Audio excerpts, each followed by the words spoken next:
to go back to ketamine for 1 second, how can it be under like strict medical guidelines or observation if it's done at home?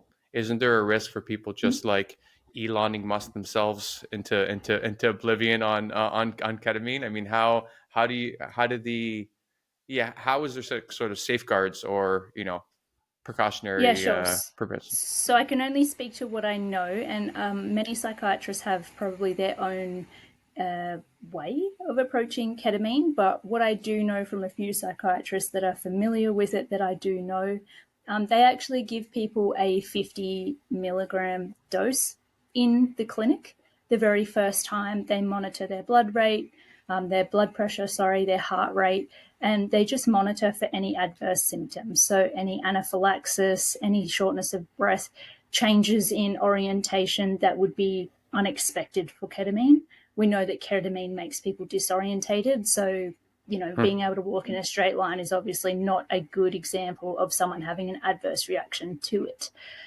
If someone can show or demonstrate that they are okay with ketamine, which we call troche, in the clinic, Hmm. the psychiatrist will then typically prescribe maybe a 1 week 1 week worth of dose or 1 month worth of dose, and it's regular check-in intervals. So you might see the psychiatrist monthly for a few months while you're starting the ketamine treatment, and then it might taper off till you see the psychiatrist every 2 or 3 months. The ketamine Right. medicine itself is usually restricted by the pharmacist, and only provided as needed based on your script.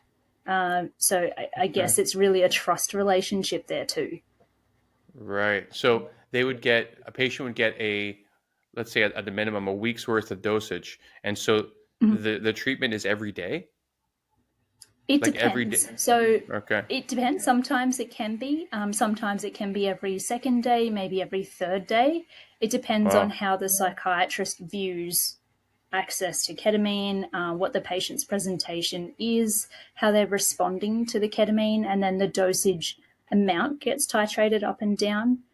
In America, I think the highest dose I've seen prescribed for take home treatment is about 1,200 milligrams, which is astronomically huge.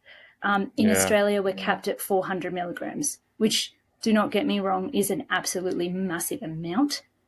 Right. But if you take troche for a longer period of time, so 6 or 12 months under your guidance of your psychiatrist, you can start to develop a tolerance, which means Right. you might need to increase the dose. The psychiatrist might need to increase the dose to continue to get those benefits of the neuroplasticity in the brain.